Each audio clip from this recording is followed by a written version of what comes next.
جس کام میں بہت ساری برکت رکھی گئی ہے وہ تجارت ہے. باقی جتنے بھی ذرائع ہیں رزق کمانے کے، اس میں 10واں حصہ رزق کا ہے اور 9 حصے صرف تجارت میں رکھے گئے ہیں.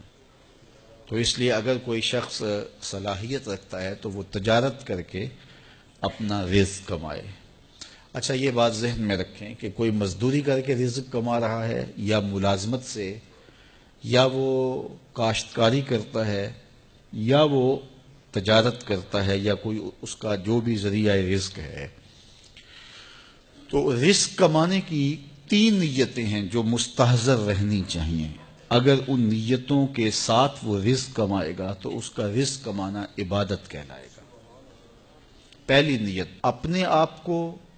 سوال سے بچانا تاکہ اپنی ضروریات پوری کی جائے. وہ کاروبار کرے، وہ مزدوری کرے، وہ ملازمت کرے یا کاشتکاری کرے. دوسری نیت جو مستحضر ہو، اپنے وہ لوگ جو آپ کے زیر کفالت ہیں، وہ بوڑھے ماں باپ بھی ہو سکتے ہیں، وہ آپ کی اولاد ہے یا آپ کی بیوی ہے، جو بھی آپ کے زیر کفالت لوگ ہیں، ان کی کفالت کی نیت سے روزی کمانا کہ میں ان کی اچھی تربیت کر سکوں، ان کو اچھی تعلیم دلوا سکوں، ان کی ضروریات کو پورا کر سکوں، ان کے رہنے کے لیے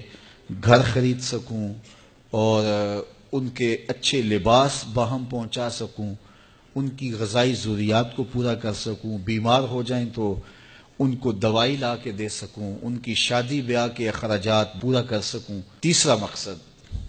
معاشرے کے وہ لوگ جو کسی وجہ سے کما نہیں سکتے، اپاہج ہیں،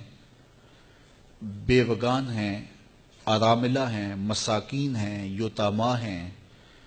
یا وہ زاویے، وہ جگہیں کہ جہاں اخراجات ہوتے ہیں اور وہ معاشرے کی تشکیل کے لیے، آخرت کی بہتری کے لیے وہ جگہیں ضروری ہیں اور ان کے نظم کے لیے پیسے کی بہرحال ضرورت ہوتی ہے. جس طرح یہ مدارس دینیہ ہیں، مساجد ہیں، اور فلاحی ضروریات کو پورا کرنے کے لیے جو ادارے ہیں. تو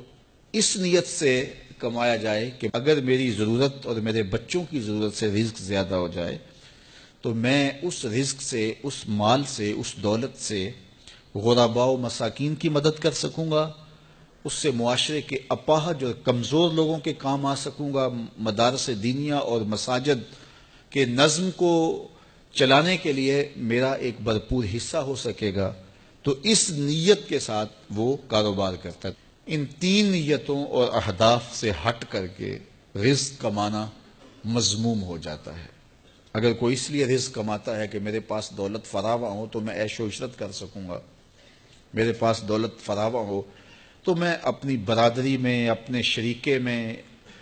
تفاخر کر سکوں گا، میں عمراء کی فہرست میں آ جاؤں گا اور میں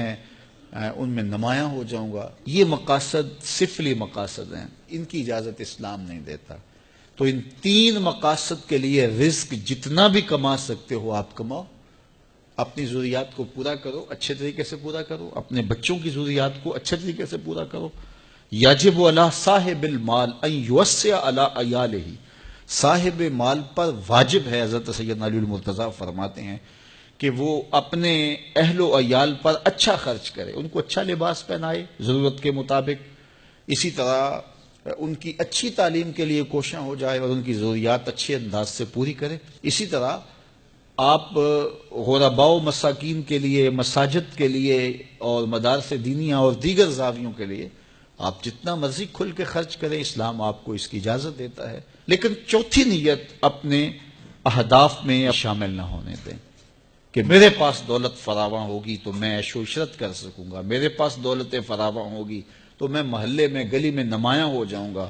میں اپنی برادری میں، اپنے شریکے میں اونچا ہو جاؤں گا اور سارے میری طرف حسرت سے دیکھیں گے. اس طرح کی سوچیں ایک صالح انسان کی سوچوں سے مطابقت ہی نہیں رکھتی ہیں. تو یہ 3 نیتوں اور 3 اہداف کے لیے رزق کمایا جاتا ہے.